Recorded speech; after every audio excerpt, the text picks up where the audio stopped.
Okay, so today, title of my sermon is just the coronavirus pandemic. I just want to share with you guys a few of my thoughts in regards to this coronavirus pandemic that is happening right now. One thing is, it's funny that at this time when people are talking about infectious disease and spreading and trying to quarantine and everything like that, Leviticus has never been so relevant. You know, people often joke about, reading through the Bible, all those outdated things in Leviticus, but then we have a time when we have to deal with infectious disease. Now we're studying Leviticus and thinking, well, how did God deal with infectious disease in the Old Testament? And we can learn some lessons from it. And you know, skin diseases are very infectious. Right now we're talking about like an influenza type disease, but skin diseases are really infectious and can spread quite easily. I don't know if you know, but you know, because I'm thinking of doing jiu-jitsu soon, even a lot of jiu-jitsu gyms, because of the close contact and the contact on the mats and all the skin and stuff that goes into the mats, like jiu-jitsu gyms actually have to sterilize their mats and clean them daily. Right? Otherwise people, you know, when they're rolling on the mats and they're rolling with each other, they can actually pick up a lot of diseases, and people can pick up staph infections into the skin because of skin infections. So you can see here why it's so important for them to quarantine people that have these infectious diseases. And even so, even at jiu-jitsu gyms, you know, if you have like an open wound, they will actually turn you away. They'll say like you can't train. So it's actually something that is quite strict at gyms like jiu-jitsu. Now obviously in the Bible, I'm talking so much more about the current situation that's going on, but in the Bible, disease obviously pictures sin. So I think one thing definitely we can reflect on when we think about what's happening now with people talking about infectious diseases and quarantining themselves and trying to cut off this disease, you know, we ought to reflect on that and think about how sin affects our life, because the picture of leprosy and the picture of disease in the Bible is often associated with the sin in our life. So sometimes when we have sin, we don't think it's affecting other people, but just like a disease, it can cling on to you. It's hard to get rid of. Sometimes you need to take some drastic measures to get it out of your life. And if you don't, it can spread to other people. So don't take the sin in your life lightly. You know, whether it's, you know, drugs, you know, whether it's pornography, whether it is, you know, like even lying and bearing false witness, that can become something that, you know, where you don't even think it's that big a deal, and you have to be, you know, brought to a priest to say, hey, you know, you do have this problem of sin in your life. You know, and some people it's stealing, some people it's just having a sense of complacency, some people it's, you know, laziness. Laziness can be a sin that can cling to us and can be hard to get rid of. And if you're not careful, it can spread. So it can spread to your family. You got to be careful, guys, that the habits, the sinful habits that you have can spread to your family. It can spread and have an influence on your friends and family. So that's definitely something we should reflect on as we think about, you know, this coronavirus that is going on. Now, I personally think that, you know, and you guys know, like, I personally think that this coronavirus has been way overhyped, and I think the panic of the coronavirus is going to cause more problems, I think, for society and for people than the actual virus itself. And now I don't know if you know this, but, you know, I think this whole coronavirus panic was started off faulty statistics. So I don't know if you've looked into it, but what really started, because if you wonder, because you wonder why, like, you know, I've got my family telling me as well, and everyone telling me like, oh, this virus is so deadly. You know, you've probably heard them say, oh, it's 30 times more deadly than the seasonal flu, and this is why we have to take all these drastic measures. But then, you know, I've shared the website with you. There's so many websites that are tracking the stats on number of cases and number of deaths, and you start to think like the numbers are not adding up. Like, I mean, if this is so deadly, you know, what is happening? And the reason why it happened, I don't know if you know, but when things started really getting serious, it was because the World Health Organization, so the WHO, the World Health Organization, when they announced to the world, you know, the mortality rate of the coronavirus that is currently upon us, they quoted the coronavirus mortality rate at 3.4%, and they say the seasonal flu is only 0.1%. And this is why they were saying, look, it's so much more deadly than the flu. Yeah, people die from the flu, but it's only 0.1%. But if this thing spreads, it's going to be 3.4%. But see, what you don't know, and if you haven't looked into this, you may not know, what you don't know is how they calculated that 3.4% and how they calculated the 0.1%. And this is not like secret, because Ben Swan, he looked into this and he got the numbers from the WHO website, right, of how they calculated these numbers. And you'll see that it's really misleading. The way they calculated the 3.4%, what they did is they used the confirmed number of cases as a base. So what they do is they take the number of deaths and they take the number of confirmed cases. So these are people that have been tested, laboratory confirmed that they have the COVID-19, and then they use that as a base to calculate that percentage, and that's how they calculated 3.4%. But see, what they did with the seasonal flu, they didn't use a calculated laboratory tested confirmed cases. What they did is they used the total estimated number of cases, because obviously not everybody that contracts the flu goes in and gets tested and somebody can say, this is laboratory confirmed. So what they have to do is they have to estimate the number of people that have this flu, because they don't have an idea, they're just sort of guessing, right? Or they're estimating to their best ability how many people might have caught it that may not have come in and been actually tested or come into the hospital. So that's why that number is so much lower. But so why didn't they do that for the coronavirus? Why didn't they use estimated number? Because nobody knows what the estimated number is and nobody's guessing. But if they had used that number and compared it to the deaths, that number would have been way lower and they would not have been able to cause like this panic that's going on. And in fact, if you watch Ben Swan's video, he uses WHO's number and he compares the number of deaths of the seasonal flu to the confirmed number of cases, and it actually shows the seasonal flu as twice as dangerous, right? So it's like 4%. I think the seasonal flu is 8%. I mean, you can even compare Australia, because they're not always tracking this stuff, but sometimes ABS has numbers for 2018.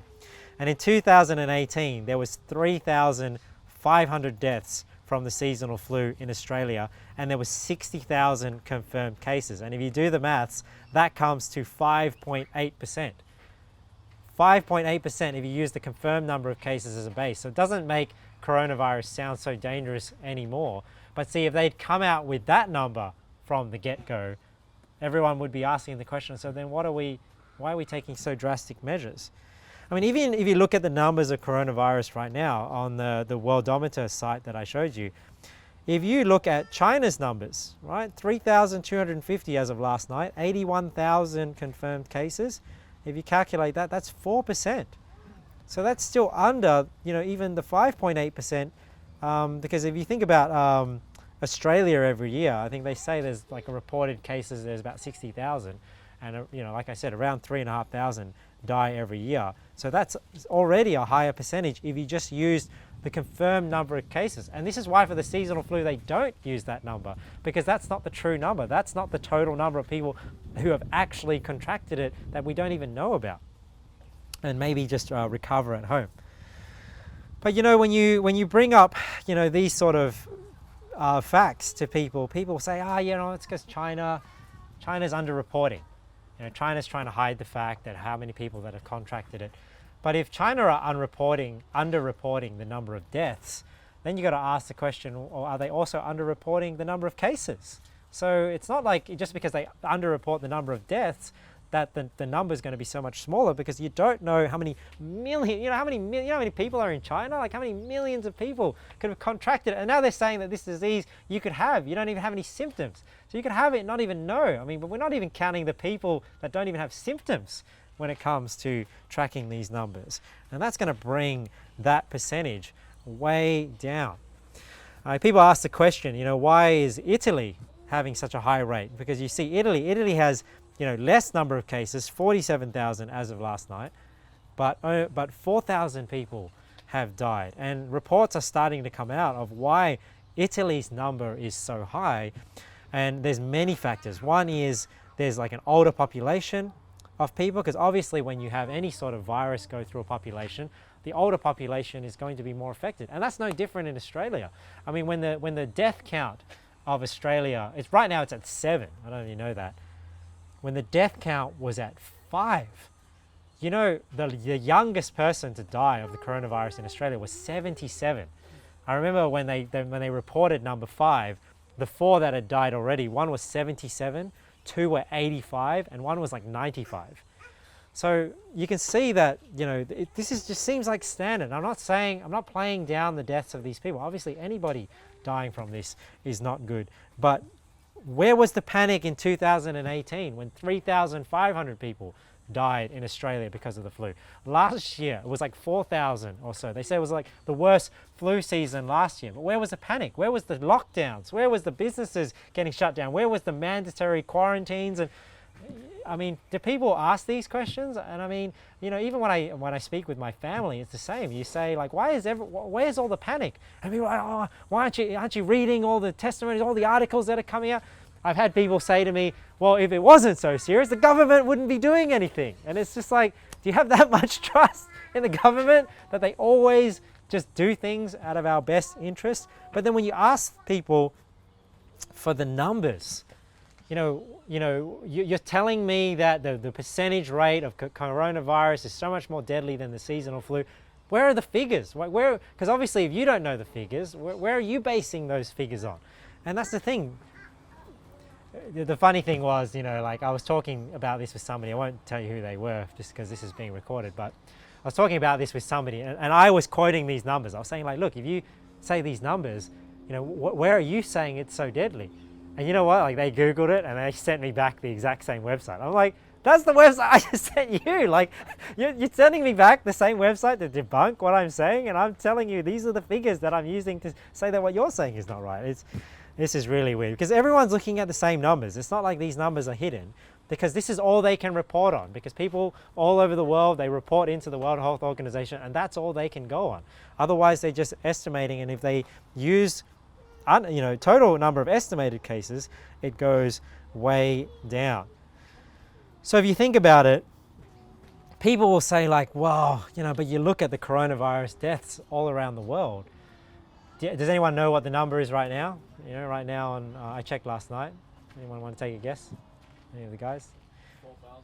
4,000? No, it's more than that. So 4,000 only in Italy already. 3,200 in China. What do you think? 10,000? 11? It's a bit more than that. Last night it was sitting at 12,000. So it might be a bit more. And you might go, oh, Victor, why are you playing this down? Because 12,000 people died. And I'm not saying, you know, obviously it's tragic for even 12,000 people to die. But, you know, there's always risks in the world. But if you compare it to the seasonal flu, see, that's why we just have to keep these things in perspective. You say, well, 12,000 people have died from this coronavirus. Do you know how many people have died already from the seasonal flu this year? 108,000 people in the world. So you say 12,000, it's a huge number just because everyone's seeing it all the time. Already 108,000 people have died through complications from the seasonal flu. And it's estimated every year annually in the globe, 290,000 people die, to 290 to 650,000 people die of the seasonal flu, right? So, you know, I think people are definitely blowing this out of proportion. Now, is coronavirus real? You know, I don't think it's just some hoax that's just been, you know, brought up. I definitely think it's something real that is happening in the world. So I think obviously just people should use just conventional wisdom when it comes to, you know, keeping yourself clean and sanitizing. The question is, you know, obviously any flu season, people should be taking precautions. But the question really is the hype that is being created creating more problems both to hospitals and to the economy? Because I guarantee you that the hype that is being created, people are going to the hospital who would otherwise not because they're worried they're going to die, right? You know, maybe when they just had the seasonal flu and they were coughing, they knew they would get over it. Now they're coughing, they're like, I'm having trouble breathing, I've got to go and get ventilators. But I think also the problem is being exacerbated because, you know, obviously a lot of these ventilators and medical supplies are being supplied out of China. So I think one good thing that may come out of this is countries like Australia and other countries are starting to realize their dependency on China And, this has actually, caused like a surge in manufacturing, like tissue paper and paper products and medical supplies in Australia, because when we realized we couldn't import them from China, there was one medical supplier here that could manufacture medical supplies. So they're starting to make masks and ventilators and all that sort of stuff. So hopefully that sort of kickstarts some manufacturing in Australia. So, why all the hype? What's the agenda? Makes you wonder. What are the reasons? I'm not going to be dogmatic about one reason, but I'm sure there are different reasons that can be blamed for, or people can use this agenda. Because you've got a couple of things, guys. You've got what actually caused this surge, and there are all these sorts of reasons. And then you've got people with their agenda that can use this for their cause, right? So there's like, for example, the fires that just happened. You got the cause of the fire, which may be arsonists, it may be the weather, it may be all that sort of stuff, it may be government policies, but then you have people using the fires for their agenda. So just keep that in mind when you, when you talk about it, because, because for people to say, oh, the health industry started it, and it's pushing mandatory vaccines, and they're going to release this. We just got to be careful when we don't know these things to be too dogmatic about overreaching. Yeah, will the vaccine industry and will those people pushing mandatory vaccines use this for their cause? I think that is quite reasonable. But when you start saying, oh, there are people actually releasing viruses and stuff like that, that is possible, but maybe a bit less reasonable if you don't have the facts and figures to push it up. So what is the agenda? I mean, some theories I've heard out there is maybe it's just like a leaked Chinese bioweapon that sort of got out of control. Like, was the Chinese creating some bioweapon and then it got out of control, it got released, and then they were trying to suppress it and they couldn't suppress it, and now everyone's angry at them because they let it go out into the world because of all the free travel and everything that was going on. You got Donald Trump calling it the Chinese virus. But did you know that in China they're calling it the American virus? So you wonder, is like there's this Cold War going on between the Chinese and the US. I think that's probably a cause for some of the hype that's going on, and why this virus coming out of China that has caused less death than the seasonal flu being hyped up. Is it because American media is trying to pump this up? Don't be naive. There's definitely some Cold War going on between the countries that you are not aware of. Just like we talk about in politics, there's all this black ops stuff that is going on. Who knows what they're trying to put out in the media in order to destroy each other. I'm sure, you had the Cold War between Russia and the USA. I don't know if you heard, but there was like some spy software that was put into phones that were produced out of China, and that was something that America figured out and they got really upset with. So who knows if it's something between China and the USA. I sort of swing towards that, which has sort of brought it to the levels as it's at. But what I'm concerned about is the reaction that will be done by governments and health officials. Obviously we're concerned about mandatory medication, mandatory vaccinations that people are going to push. I know a lot of the talking heads in Australia, that's what they're pushing. And they'll say like, talk about the coronavirus and quarantining. But what's most important is you make sure you go out and get your flu shot. These mandatory vaccinations. And what does the flu have to do with coronavirus? To me, that should be something separate. But you can see that they're trying to use these pandemics in order to push this mandatory vaccination push. And, I feel like when it comes to mandatory vaccinations, they're losing the battle. I think people are waking up. Because, why do they keep talking about, having to do this vaccination there? Because I think people in higher income areas in Australia, the vaccination rates are dropping because people are starting to wake up to the fact that they're just getting pushed on us without any scientific basis. Anyways, this sermon is not about vaccinations, but that's just one thing to be concerned about in terms of what the government might do. We're already seeing the government overreach. Will the government use this to instill more power than they should have? And we're already seeing it now, fully overstepping and overreaching into the lives of people that do not even have the coronavirus. Now, that's just some of my thoughts there. But in the Bible, you might wonder, does government have some precedence to do some things in regards to infectious disease. So I don't believe that the government has no right to do anything when it comes to infectious disease, but we can look into the Bible and we can see, hey, what are the sort of things that are reasonable for the government to do? So we'll just look into Leviticus 13. We'll look at a couple of verses and we'll see what the situation is here. So Leviticus 13, if you want to look down where you are in verse 2, it says, "When a man shall have in the skin of his flesh a rising, a scab or bright spot, and it be in the skin of his flesh like the plague of leprosy, then he shall be brought unto Aaron the priest." So you can see here that the person who is infected, he doesn't necessarily have to bring himself to the priest. Now we say here, okay, it's a priest in Leviticus, and obviously when we think of a priest today, we're just thinking like, why would somebody go to a priest? I mean, what does a priest know about, medicine, and what does a priest know about infectious disease and things like that? Just sit properly, Simon, please. Well, obviously back then in the Old Testament, your job as a priest will be very different. Like today, what would priests know about butchering an animal? What would priests know about storing livestock? What would they know about, how to, do the offerings and all that sort of stuff? Well, they wouldn't know all that stuff because the priests you think of today, like in the Catholic Church and in the Orthodox Church, which are not really priests, they're not real priests, and they just know how to go about their sacraments and things like that. So obviously in these Old Testament times, you say like, why would people go to the priests?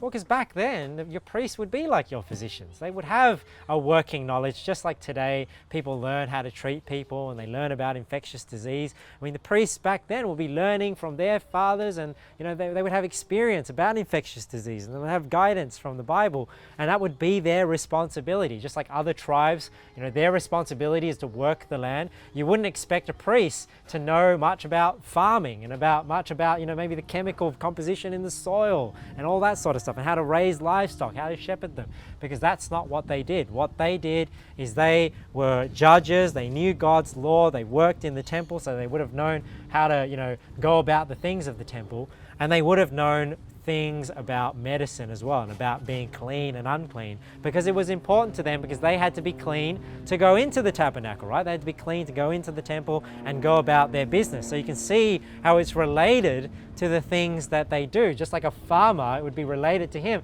to know like seasons and to know the pH of his soil and how it affects his crop. But we see here that the person with leprosy, he shall be brought unto Aaron the priest. So what that tells me is, somebody might say, well, I'm sick, or I am showing symptoms, or I've got this infectious disease, and it's none of your business. I have the freedom to do whatever I want. But we can see here that it seems as though people can notice, hey, this person is starting to show signs of this infectious disease, and he is brought unto the priest, so the priest can examine him. So notice here that it doesn't seem like it's wrong necessarily for somebody who you can see is necessarily sick and go, hey, if there was a law in place for them to get tested, right, to see whether they actually have this virus. So in the terms of coronavirus, if the government wanted to enact a law where, hey, somebody could be brought before a doctor to get tested to see, I don't think that's necessarily out of their authority. Then he shall be brought unto Aaron the priest, or unto one of his sons the priest, and the priest shall look on the plague in the skin of the flesh, and when the hair in the plague is turned white, and the plague in sight be deeper than the skin of his flesh, it is a plague of leprosy, and the priest shall look on him and pronounce him unclean. So notice he's brought unto the priest. The priest can examine and look at some symptoms. Obviously today we might have some better ways of testing it. So there might be like some tests that they can do to prove whether somebody has it, and that they are then pronounced unclean. If the bright spot be white in the skin of his flesh, and in sight be not deeper than the skin, and the hair thereof be not turned white, then the priest shall shut up him that hath the plague 7 days. So this is interesting that even in the Bible, so when you talk about quarantining and people, they're restricting freedom and whatnot, I'm going to talk about where I think the government is overstepping their mark. But if somebody has an infectious disease and it's proven that they have it, there's nothing wrong with somebody actually being quarantined against their will, right? Because this leper may want to just go about their day, but are they allowed to? No, the priest shall shut up him that hath the plague and set a timeline as well, 7 days. So there are some countries where, they are people that have tested positive for the coronavirus, or people that have been to a country that has tested positive, that they know there's a problem with coronavirus. One thing Singapore is doing, and which is quite interesting, is you basically will be marked unclean and you have to be quarantined. And what they do is that they'll text message you just randomly throughout the day. And when you get that text message, you have to take a photo of where you are and your surroundings to prove that you are in quarantine, that you're not just out and about going about your day. And some people might think, do you really want the government doing that? Well, I think there should be some strict restrictions in place so that people's privacy and people's just general privacy, isn't sort of compromised. But if you think that's an interesting way to go about it, to make sure somebody is in quarantine, right? To make sure that they are abiding by the rules that have been set. Now, the other thing that is interesting, it says here, the priest shall shut up him that hath the plague 7 days. And I just think it's interesting here as we read further, and the priest shall look on him the 7th day. So this is after 7 days he's been quarantined. He comes out to get examined again. And behold, if the plague in his sight be at a stay, and the plague spread not in the skin, then the priest shall shut him up 7 days more. So I just think it's interesting when you hear people talking about the coronavirus. What's the quarantine period? They talk about 14-day quarantine period. And I just wonder whether they're getting that from the biblical precedents of 7 days and 7 days more, because even after this person has healed after 7 days, right, and the priest looks at him, if the plague spread not in the skin, verse 5, then the priest shall shut him up 7 days more. And the priest shall look on him again the 7th day, and behold, if the plague be somewhat dark, and the plague spread not in the skin, the priest shall pronounce him clean. So now this person now is allowed, he's tested clean, it is but a scab, and he shall wash his clothes and be clean. So notice here that there's even some direction here of washing, and we see washing in the Bible. So hygiene practices of washing away bacteria is known even in the days of Leviticus. But if the scab spread much abroad in the skin, after that he hath been seen of the priest for his cleansing, he shall be seen of the priest again, and if the priest see that, behold, the scab spreadeth in the skin, then the priest shall pronounce him unclean. It is a leprosy. Now, we'll just see further down as well. If you skip down to verse 14 in Leviticus 13, we see here also the Bible alluding to the plague of leprosy actually being a spread through through the air, right? Because it says here, and the leper in whom the plague is, his clothes shall be rent, and his head bare, and he shall put a covering upon his lips. So what is that? You're not thinking it's just sticky tape at the top of his lip. It's probably like a handkerchief around his head. So it's covering upon his upper lip, and shall cry, unclean, unclean. So notice here, just like when we would sneeze or cough, we'll sneeze and cough into something. This is actually a biblical practice of hygiene for us to cover our mouths if we are sick, right? And to keep ourselves clean, the washing. But notice here as well, it's the responsibility of the person who is sick to let people know, hey, I'm sick. So isn't that interesting? So it's a responsibility of somebody who has it to say, hey, look, I've got this disease, to quarantine himself. But somebody, if they notice the symptoms in a government where it might be allowed, obviously in Old Testament Israel it was allowed, where you could take somebody to the priest to get examined so that they would be quarantined. Now, so one thing is, I think there is a precedence in the Bible for the government to have some authority over controlling infectious disease. So I don't think they have no authority at all when it comes to our health. But what is different to what is going on in here and what we see the government doing in Australia? Well, one thing is, people can be brought to the priest, but see, they're examined by the priest and proven that they have the disease, right? So we're not just quarantining everybody. We're quarantining people that have actually shown they have the disease. You can't just restrict somebody's freedom just because somebody in society might have it, right? So people in society, in this society, had leprosy, right? They had it.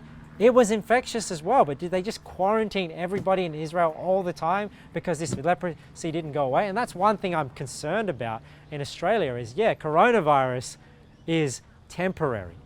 But what happens when the pandemic and everyone's freaking out about a disease that isn't temporary, like leprosy? It's just always there. Are they just going to be constant shutdowns? What if they deem you have leprosy, without even having to test you and then restrict your freedom and whatnot? This is when we're starting to get into the overreach of the government. So we can see here he's quarantined from society for a temporary period. We must be cleared. He's cleared by the priest. And, I wouldn't be surprised if there are possible penalties for breaking the quarantine, right? So if somebody has tested positive, they're quarantined, I would imagine that there would be penalties for breaking the quarantine. But what I want you to notice here is in this scenario of somebody coming to the priest and being examined and then being quarantined, notice that he is not given any medication. He's not forced to take any medication. So what that shows me is, it's almost like, yeah, you've come, we've verified that you have this disease, but now it's up to you to make sure that you quarantine. We're going to quarantine you from society just because it's infectious, but it's up to the leper to make sure he keeps himself clean, make sure he doesn't get any more infected, whether he's going to work on his diet and all, whether he's going to take medication. I mean, that's up to him. It's not the government's responsibility to force vaccinate people, to force medicate people. Why? Because now you are affecting people's freedom.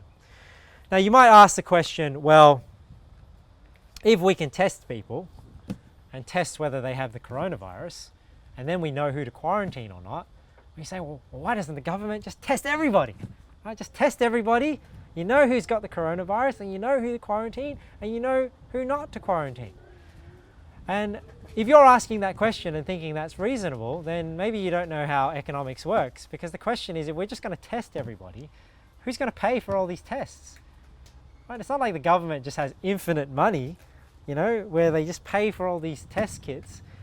But you might say, well, they do it for drink driving. They just test everyone. Yeah, well, maybe they figured out a way to make it cost effective. But, people dispute the fact whether just testing everybody, I don't know how many millions of tests they do when they do random breath tests and all those pieces of plastic that they pay for and are probably overcharged for because the government's buying them. They throw away. Not only that, they have to pay the police officer.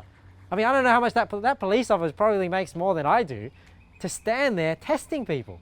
So I don't think it's just the equipment and I don't know how much those handheld devices cost. They got rid of the plastic. Now you just have to speak into it. I have no idea how much those handheld devices cost, but I guarantee you they probably cost thousands and thousands of dollars. And then you've got somebody being paid $80, $90, $100,000 a year, just holding that device, breath testing people every day, not chasing criminals and doing things that police could be doing much more effectively. People ask the question, is it even cost effective? How do we even prove how many deaths how many people do they even catch with random breath tests? So, these are arguments that people have. Is it even worth it? But for people to just say, well, just test everybody, well, that money's going to come from somewhere. And, do you realize that Australia is in debt? Australia has like a $200 billion debt. It's going to be rising now with all the stimulus that's going on. Where is all this money coming from? People just think the government has just this unlimited amount of money. I don't know. I used to play this game, StarCraft. StarCraft is but when you play StarCraft is like this city building game that you used to play. And for those of you who have played these games, you'll notice when you start that game, what do you start off with? You start off with like your center, and you start off with your miners. And what do you got to do? You got to go start mining resources. What is that teaching you? That's teaching you that in order to have resources to build your army, to build these buildings, to build all these things, you got to start producing resources. You got to start mining the land. You got to start farming sheep. You got to start planting things to build these resources. But one thing you could do in StarCraft is you could just type cheat codes, right? You could type the cheat code, show me the money, right? You show me the money and all of a sudden you got 5,000 crystals, 50,000 crystals, 50,000 gas. And maybe you'll type it a few times, at the beginning. This is how people think the government operates. They just think, oh, we don't have any money, show me the money. And it just appears out of nowhere. They start printing money, the printing press, the stimulus. When the government's saying, oh, we're going to support businesses and we're going to put stimulus in the economy, the question you got to ask yourself is, where is this money coming from? You're already $200 billion in debt. You can't just create money, from thin air. Everyone has a bill. Printing money is likened to you just cut that bill in half and thinking now you got $200. Yeah. That's as silly as it is. But this is how people think. People think the government just has infinite amount of money. They're looking to the government and say, what is the government going to do? How are they going to get us out of this financial mess? And the government has no money. The government gets money from taxation. That's where they get their money from. So I don't know where they're going to get all this money from to just bail everybody out. I mean, people, what happened with the financial crisis, right? And then they bailed out all the banks. But now it's not bailing out the banks and the businesses when the government just prints a stimulus and just gives money to everybody. You know what they're doing? They're effectively just bailing out everybody. You can't just bail out everybody, just give everybody money. I don't know what the problems that's going to create, the inflation. Now let's talk a bit about the government just quarantining the whole country. So you say, well, Victor, if you're saying that the government has the authority to make decisions in regards to health, in regards to quarantine, then what's the problem with them just, what's the problem with what they're doing now when they can just quarantine everybody off and just stop them from working and stop them from moving, stop them from assembling? What are they going to do next? Stop them from speaking because they might infect somebody? So, where is the line? What's the problem with quarantining the whole country? And what it is, it's the problem of freedom, right? The government doesn't have the right to just restrict people's freedom. This idea of you're guilty until proven innocent. Notice in Leviticus, they have to prove that the leper, he has to be examined by a priest. They need to pronounce him unclean, and then he is quarantined, right? There's a process of examination that he's proven guilty in a sense, that he has this infectious disease. But if you're just quarantining a bunch of people that don't have it, just because you're worried it's going to spread throughout the nation, then you're starting to affect people's freedom. And this is what people have to realize. You'll never eliminate all risk of disease. Because people say oh, well, it's going to spread. Well, should they just lock us up in a padded room and then we just, the only way we interact with society is through the internet? I mean, this is not reality. Not everybody can, the only reason why we can work on the computer today is because there are supply chains going on in the background. If everybody worked behind a computer, I mean, the economy would stop.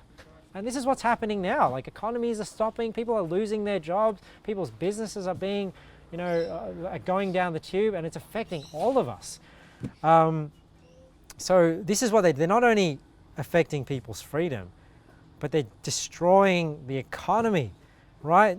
Why? Because they're scared just to try and eliminate this risk, like we talked about at the beginning, that doesn't even have that many deaths. And what are they doing now? Now they are just simply printing money out of thin air, right? The American government as well, they say, hey, well, we're just going to give $1,000 to everybody. Where is this money coming from? I have no idea. And the effect that it's going to have on inflation, that's why, people better start buying gold and silver and stuff like that and start securing their wealth. We're already seeing the stock market crash. It's crashed 10, 15%. It's still going down. So, yeah, the government, and I'm not saying it's an easy decision from the government, but obviously the government needs to decide if it's worth the risk to, mass test people or the quarantines. But one thing we always have to uphold is we always have to uphold people's freedoms. The government doesn't have the right to restrict people's freedoms unless they've committed some sort of crime. And that's why if they enact a law to do with coronavirus and say, hey, if you've contracted it and you have to be quarantined, if you break your quarantine, then you'll be in trouble, that's fine. I don't have a problem with that. What I have a problem with is them just quarantining everybody, right? And just destroying the economy and affecting people's freedom, even our freedom to assemble. right? They made a law now that you can't assemble under 100, and that was fine for us. Now we have to meet outdoors because it's 2 by 2 meters per person. So I know they're trying to stem the tide because even they recognize they can't absolutely eliminate it because they have to let people go to the shops, they have to let supply chains keep working and things like that. Now let's go on to something else. I've talked a bit about the government's response and quarantine laws in light of the Bible. But what I want to talk about now is if you'll turn to Ecclesiastes 12, Ecclesiastes chapter 12 verse 13. I want to talk a bit about living in fear, because what has happened now is because there's all this panic going on, people are living in fear. And I think as Bible believers, as Christians, we ought not to live in fear. We ought not to fear death as the world fears death. I mean, even Paul talks about that. We sorrow not, even when people die, we sorrow not as others which have no hope. We ought to not be so fearful of death that it cripples our life. Now, fear is a good motivator. There's nothing wrong with fear in and of itself. Ecclesiastes 12 verse 13, we read here, "Let us hear the conclusion of the whole matter. Fear God and keep his commandments, for this is the whole duty of man." So it's not that fear is a bad thing in and of itself. In fact, God motivates us through fear. We can motivate our children sometimes through fear. So fear can be a good motivator. It's not wrong in and of itself. Matthew 10 verse 28. Matthew 10 verse 28. "And fear not them which kill the body, but are not able to kill the soul, but rather fear him which is able to destroy both soul and body in hell." Hebrews 12 verse 28. "Wherefore we, receiving a kingdom which cannot be moved, let us have grace whereby we may serve God acceptably with reverence and godly fear." So what is a godly fear? For our God is a consuming fire. Godly fear is when we have a fear of God, right? A godly fear, so the right kind of fear. It can be a fear of authorities that God has put in place. So there is a godly fear associated with the government. There is a godly fear associated with fearing your parents, right? So that's what godly fear is. It's not just, but we fear those things because we fear God, right? That's why we fear those things. But when it comes to fearing man, when it comes to fearing ways, things that can kill us that we cannot control, we ought not to live in that sort of fear. And in fact, when we live in a fear of man, that can often stop us from doing things we ought to do. We already see now, like just the fear of this disease that you can't even see symptoms, and yet you fear it anyway.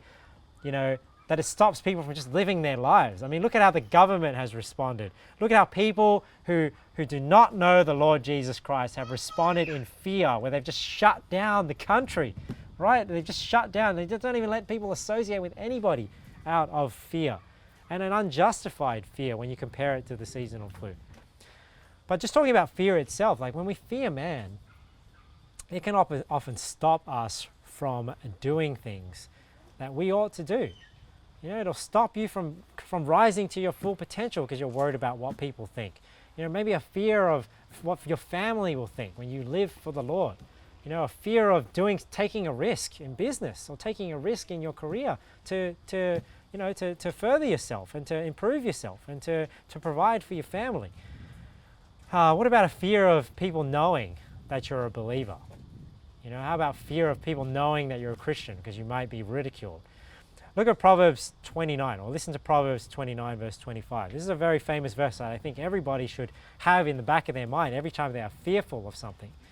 "The fear of man bringeth a snare, and whoso putteth his trust in the Lord shall be safe." The fear of man bringeth a snare. The fear of man bringeth a snare. What is that saying? See how fear, it like traps you. Like in a snare. What is a snare? A snare is a trap. It's something that you're caught in against your will. But the thing is, when it comes to a trap, you're caught and somebody's caught you. But when it comes to fear, you yourself are keeping yourself in that trap. And that's what the Bible's saying here. When you have a fear of man rather than a fear of God, that'll stop you from reaching your full potential, whether spiritually, whether in your personal life, or whether in any other area of life. you know, fear, like I said, can stop. Fear can, fear can limit as well your relationships at church. How many times do people just fear like what people will think of them? Their fear of like being hurt. They're fearful of opening up and letting down their guard because people might hurt them. You see how fear can definitely be a way it stops relationships as well as you reaching your spiritual or physical potential. Now, what is fear when you think about it? Fear, if you boil it down, it's just a lack of faith in God. Why do we fear man? When we fear, we just have a lack of faith in God, right? Because, think about it, I talk to like even my kids, right? Like, Simon's sometimes fearful at night. Fearful of the unknown, fearful of spiritual things, the monsters in the closet and whatnot. But the reason why we have fears like this is because we don't trust God is protecting us. Like if you're fearful, like if you walk through a dark way, generally our flesh is fearful of, hey, things that go bump in the night. What about spirits and demons and things like that? But the reason why we're fearful of these things is because we don't trust that God is protecting us. Is God protecting you? I mean, God is with you all the time. God is within you. I mean, God's not going to let his children get attacked by demons and things like that if we don't go looking for them. The reason why we have these fears is because we don't trust the things outside of our control are in God's hands. And if we do, then we have nothing to fear. It's a bit like worry. Like I had somebody tell me, like, if you're worried, if you could do something about it, then you do something about it. If you can't do anything about it, then why worry? So why worry if you can do something about it? If you can't do anything about it, worrying's not going to help anyway. So there's no point ever being worried. And it's the same with fear. If you can control your circumstance, then why be fearful? If you can't control your circumstance, you can trust God. So why be fearful? Because God has those things outside of our control in control. So that's why sometimes you wonder, people say like, well, why pray if I can do something about it? And that's why I often don't pray for things that I can control. Obviously if you're struggling to control, you can ask God for strength and God can give you some supernatural strength. But I mean, if somebody's lazy and they're praying for God to provide for them, I mean, God's not just going to magically drop money out of the air like the government. God expects people to go out and work, right? So they have control over those things. So generally when I pray for things that are outside of my control, because those are the things in God's realm that I can put on God, and I'm telling God, hey, I'm trusting you for those things because you're going to have to pull through because I'm doing everything I can. When you think about prayer. So fear is the same. So man without God will look to man as, as a savior. And this is what we're seeing today, and this is what we have to be careful of, is man can exploit man's fear in order to advance their own agendas. And that's why you'll never see the government enact things when everything's going well. What you'll notice is the government does things when everyone's living in fear. So that's why when things like this go down, this is when they overreach. This is when they start implementing policies. This is when they do things. This is when they print money when they shouldn't be printing money. Because out of people's fear, because people are scared and they don't look to God as their trust and their savior, they look to the government, and now the government, is playing God and trying to ease everyone's qualms when they shouldn't be, in terms of, trying to fix things that they have no even ability to fix, right? So life has risks, guys. Life has risks, and like they say, no risk, no reward, right? No pain, no gain. And to have the expectation that we can eliminate all risk is just completely unreasonable. And that's why we have to keep these things like the coronavirus in perspective. Now, the last thing I want to talk about is prepping. I want to talk about prepping because maybe you guys are wondering, hey, should I, there's maybe some hard times ahead. Should I be preparing for the hard times ahead? So I would say in short, yes, but I want to give you some thoughts just in regards to prepping. What do I mean by prepping, if you don't know what I mean by the term? What I mean by prepping is, if you look over the horizon, I don't think necessarily a lot of the shortages and struggles that are going to come in the near future is necessarily because of the disease itself, but the reaction that is going to happen. Not only do you have us not importing, you have people not traveling, you have quarantine going down, you have stimulus being printed. Who knows what is happening to the market out there and the shortages that it's going to create. So, I think it's wise for us to, be prepared for a temporary period of tough times, and do what you can to make sure you provide for your family. I want to just show you here in 1 Timothy 5. I never read that verse in regards to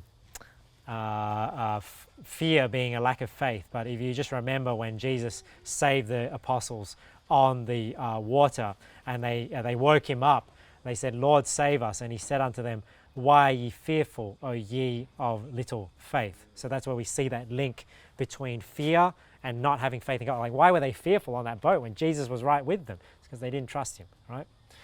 So 1 Timothy 5, when we talk about preparation, it says here in 1 Timothy 5 verse 8, "But if any provide not for his own, especially for those of his own house, he hath denied the faith," look at this, "and is worse than an infidel."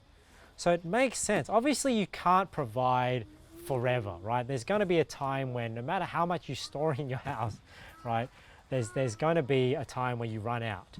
And at the same time, we got to think, hey, we can't, I agree with what people are saying now with, hey, you need to make sure you provide for your house, but as well, we got to consider our fellow neighbors as well. Whereas, people are buying so much toilet paper that elderly and disabled people can't even get it. I mean, I've heard testimonies of blind people having their toilet paper stolen out of their shopping trolley, right? Just because, people are so desperate to get toilet paper. Man, I agree with the Prime Minister's sentiments there. That is shameful behavior. But, we ought to take care of one another and look after one another, but, make sure we provide for our house. Don't have this idea like, that the stuff will always be there. Make sure you get some for yourself, because, there's going to be a time where, you may not have everything for your family. So the Bible says here in 1 Timothy 5:8, "But if any provide not for his own, especially for those of his own house, he hath denied the faith and is worse than an infidel." So obviously we need to be considerate of other people, but at the same time we need to make sure we look after our own family. We need to make sure we look after the people that are dear and near to us. And it may be a bit of a fight at some stage, so we need to make sure we're prepared for that. But just in general, like I think just in general, as a general practice, you say, "Victor, you've been bunkering down and buying more toilet paper and all that sort of stuff to prepare for this period where there's none." Well, no, because I think just a practice of bulk buying is wisdom in and of itself. And one thing we're talking about, like when you have to go like maybe a month or two without being able to buy things at the shop, we just take for granted we can go to Coles and buy things. Now people are starting to get a taste of, hey, well, when you go to Coles, that shelf may not be, the stuff may not be there, right? So you need to think about how to provide for your family. But what are some other good reasons why you should get into the habit of buying in bulk? One is, like I said, you can provide for your family in the short term. Number two is it's cost effective. Like, this is one thing I always do. Like, if you buy in bulk, you're more frugal with your money and you're more wise with your resources that God has given you. So sometimes, I'll go to the shop, and you're buying noodles, like those dried noodles, they last forever, right? So if they're half price, just buy them all. Because I'm sure they'll stock them up, and at least you're saving money if there's no limit per customer. Cost effective. What's another thing that's good about buying in bulk? Is it's time effective as well. Like, if you think about how much time it takes to go to the shops, rather than going once to the shop every week, multiple times a week, and if you could go once a month, you can get all that time back. And you think, hey, well, it goes to the shop, shops don't take that long. I mean, even if the shops are like 5 minutes away, it still takes you 15 minutes to get there, hour of the shops waiting in there, the fuel to get there, coming back.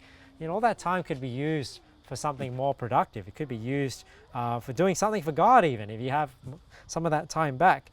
So definitely I think it's good practice for a Christian to think about how your time is spent and to be more wise with how you use your time.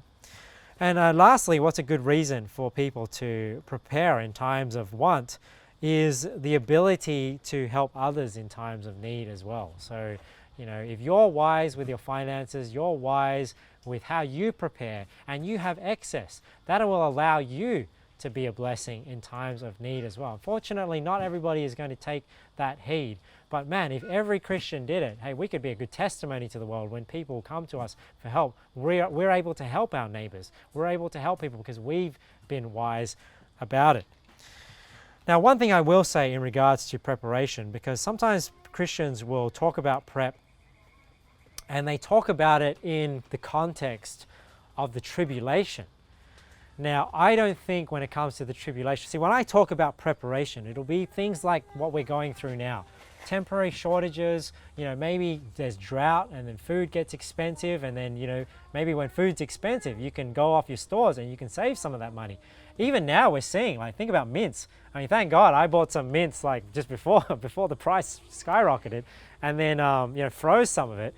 But now, like, you know, I've got Ricky telling me, you go to mints, it used to be $10 a kilo, but she's telling me now it's $18 a kilo, it's $24 a kilo, you know, for that cheap mints that you buy from Coles and whatnot.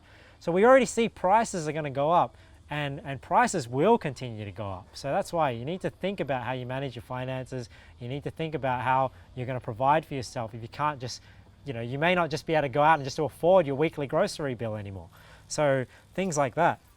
In times of want. But when it comes to, like, say, the tribulation is very different. See, people think they can bunker down for the tribulation period, which who knows when that's going to come.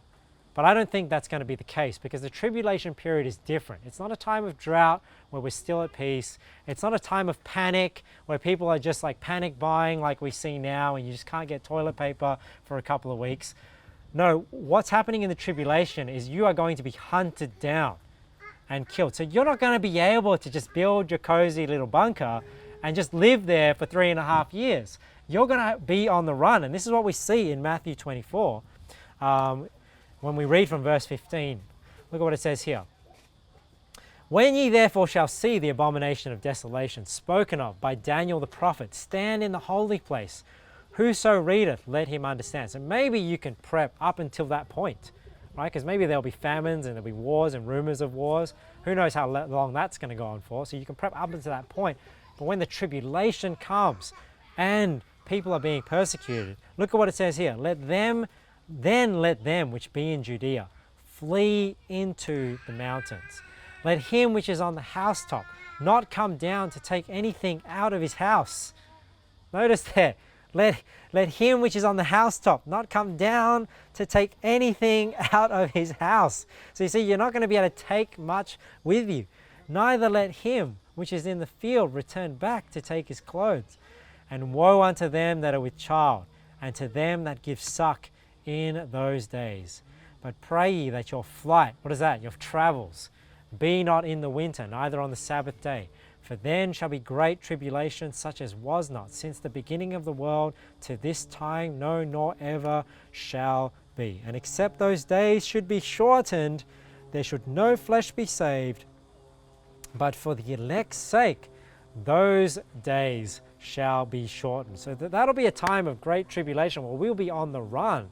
And those days will only be shortened. Everybody will be killed that does not go along with the New World Order unless Jesus Christ comes back. And that's what's going to happen. He's going to come back and he's going to shorten those days, and we will be saved. So notice here, you can prep and have things in your control like I was talking about before. But the things out of your control, what do we have to do? We have to trust God. And I know during those times, we will be supernaturally provided for. That's what I believe, and we'll be on the run. And notice here in Matthew 10, how is it going to work? Here's a thought here. It says in Matthew 10, verse 22, And ye shall be hated of all men for my name's sake, but he that endureth to the end shall be saved. So that's that, hey, if you can endure to that 3.5 year period, you know, you can be saved when Jesus Christ returns. But when they persecute you in this city, flee ye into another. And look at this. For verily I say unto you, ye shall not have gone over the cities of Israel till the Son of Man be come. So I don't necessarily think through the tribulation we're going to be like flee into the mountains and have to like forage and, you know, kill wild animals and try and figure that out. I don't know what's going to happen, but what I believe might happen is God, like in other times, may put into the hearts of unbelievers to help people. And maybe you'll go from city to city and you'll be able to be supernaturally provided for, like the apostles were when they went from house to house preaching the gospel. But this is what I see in the Bible. I see here, even though in Matthew 10 he's referring to his apostles, to me I see this as prophetic of the end times, that people will be fleeing from cities. So we'll be on the run, but somehow we'll be provided for. And we would not have gone to every city before Jesus Christ returns. So just in conclusion, I'll just read one more verse. So I know this is just some scattered thoughts, but I tried to make it more logical. But, you know, we talked about the numbers behind the coronavirus. We talked about some quarantining laws in light of the Bible and what the government's doing. Are they overreaching or not? What should they be? What can they do according to the Bible? What shouldn't they be doing? Restricting freedoms.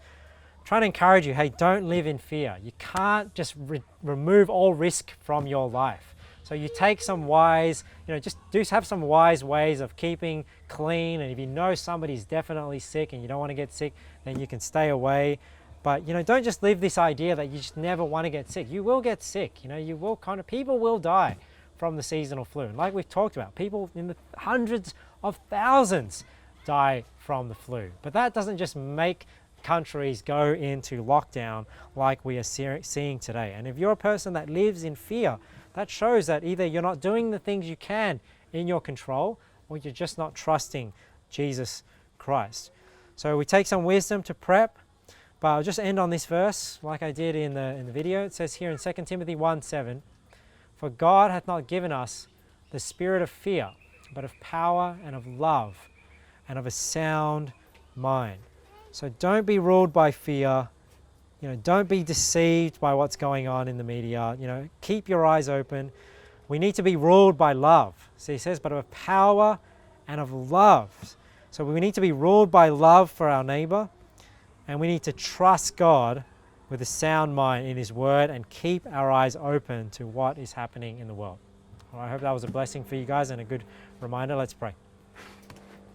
Thank you, Lord, for this gathering here. Thank you, Lord, for the people here that have come to hear your word. And I just pray, Lord, that you'll bless this sermon for all that hear it. We pray these things in the name of our Savior, Jesus Christ. Amen.